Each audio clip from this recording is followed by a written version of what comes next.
फिल्मों के शैदाई अफराद की बात की जाए तो कुछ लोगों को मज़ाहिया या एक्शन से भरपूर फिल्में देखने का शौक होता है, तो बाज लोग हॉरर यानी डरावनी फिल्में देखना पसंद करते हैं, जिनमें से कुछ फिल्में तो इतनी खौफनाक होती हैं जिनको देखना हर किसी के बस की बात ही नहीं होती। आज की वीडियो में हम आपको एक ऐसी डरावनी फिल्म के बारे में बताएंगे जिसे फिल्मों की तारीख में कातिल फिल्म का नाम दिया जाता है, क्योंकि जो कोई भी इस फिल्म को देखता है जल्द ही वो मौत के मुंह में चला जाता है। नाज़रीन ग्रामी, इस फिल्म का नाम इंटरम था, जिसे 1970 में बनाया गया था, जब तक इसे अब तक की बनाई जाने वाली सबसे खौफनाक फिल्म करार दिया जाता है। इस फिल्म को बनाने वालों का दावा था कि आज से पहले आपने इस किस्म की फिल्म नहीं देखी होगी, और सबसे हैरानकुन बात यह थी कि फिल्म बनाने वालों ने बताया कि जो भी इसे देखेगा वो मर जाएगा। इस मुतनाज़े बयान के बाद सेंसर बोर्ड ने इस फिल्म के रिलीज करने पर पाबंदी लगा दी और फिर पूरे 18 साल तक अदालत में केस चलता रहा, जिसके बाद इस फिल्म को रिलीज करने की इजाजत दे दी गई। 1988 में पहली बार जब इसे हंगरी में एक सिनेमा घर के अंदर चलाया गया तो यहां अचानक आग भड़क उठी, जिसके बायस 56 लोग मारे गए। और सिर्फ यही नहीं, बल्कि इसके बाद भी जहां जहां इसे रिलीज करने की तैयारी की जाती वहां कोई ना कोई बड़ा हादसा पेश आ जाता, जिसके बाद लोगों ने इस फिल्म को मनहूस और कातिल करार दे दिया। यहां तक कि इसके बनाने वालों के खिलाफ भी मुकदमात दर्ज करवा दिए गए। दोस्तों, सवाल यह पैदा होता है कि आखिर इस फिल्म में ऐसा क्या है जो लोगों को मौत के घाट उतार देता है। तो चलिए आपको इस फिल्म की मुख्तसर सी कहानी बताते हैं, लेकिन कहानी शुरू करने से पहले आपको बता दें कि कहानी सुनकर आपको भी हमारी तरह यह एहसास हो जाएगा कि इस फिल्म को डरावनी फिल्म की बजाय शैतानी फिल्म का नाम दिया जाना चाहिए, क्योंकि असल में इस फिल्म में शैतान को ट्रिब्यूट यानी खराज तहसीन पेश करने की कोशिश की गई है। और आपको भी ये इल्म हो जाएगा कि किस तरह हंगरी में इस फिल्म के रिलीज होने के मौके पर सिनेमा घर में आग लगाकर और लोगों को मारकर शैतान को सलामी दी गई।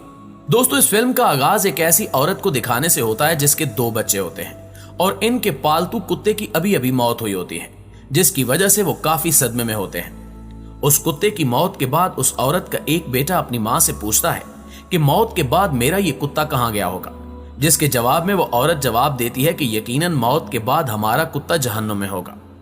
इसके बाद दिखाया जाता है कि इस बच्चे को एक ख्वाब आता है जिसमें वो एक ऐसी चीज को देखता है जिसकी शक्ल तो बकरे जैसी होती है, लेकिन बाकी जिस्म औरत और मर्द का मिक्सचर होता है। याद रहे कि आमतौर पर शैतान को मानने वाले लोग यानी इल्यूमिनाती तंजीम के लोग ऐसे ही जानवर की पूजा करते हैं, और आपने इस अजीब जानवर को अक्सर दूसरी हॉलीवुड फिल्मों में भी देखा होगा, जिसका सिर्फ एक ही मकसद होता है और वो है शैतान को प्रमोट करना। फिल्मों में हमेशा इस जानवर के एक हाथ को ऊपर और एक हाथ को नीचे दिखाया जाता है, जबकि इसके माथे पर वो साइन भी दिखाया जाता है जिसे शैतानी लोग जादू में इस्तेमाल करते हैं।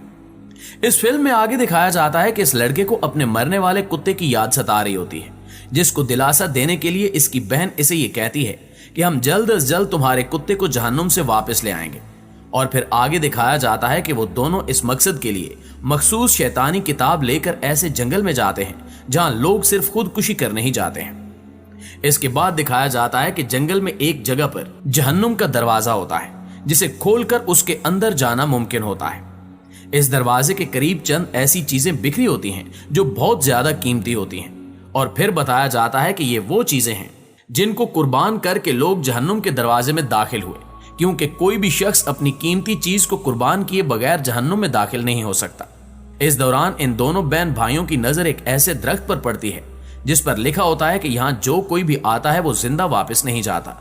जिसके बाद ये बहन भाई जहन्नुम का दरवाजा खोलने से पहले जमीन पर एक स्टार बनाते हैं और फिर अपनी कीमती चीजें उस स्टार के कोनों पर रख देते हैं। याद रहे कि जिस स्टार को इस फिल्म में दिखाया गया है वो अक्सर फिल्मों में दिखाया जाता है, क्योंकि हकीकत में स्टार को दुनिया के सबसे खतरनाक जादू यानी कबाला जादू में इस्तेमाल किया जाता है। और यह भी कहा जाता है कि इस सितारे की मदद से डायरेक्ट शैतान से राब्ता किया जाता है, और फिर शैतान भी इंसान से राब्ता करने के बाद बहुत सारी बुराइयां करवाता है। इसके बाद दिखाया जाता है कि ये दोनों बहन भाई जहन्नुम का दरवाजा या गड़ा खोदना शुरू कर देते हैं, जबकि इस फिल्म में जहन्नुम तक पहुंचने के लिए 5 स्टेज दिखाए गए हैं, जिनमें से पहले स्टेज का नाम एफेट्स होता है, जिसका मतलब है बगैर कानून के। इसके बाद ये लड़का एक क्रॉस का निशान लगाता है जिसे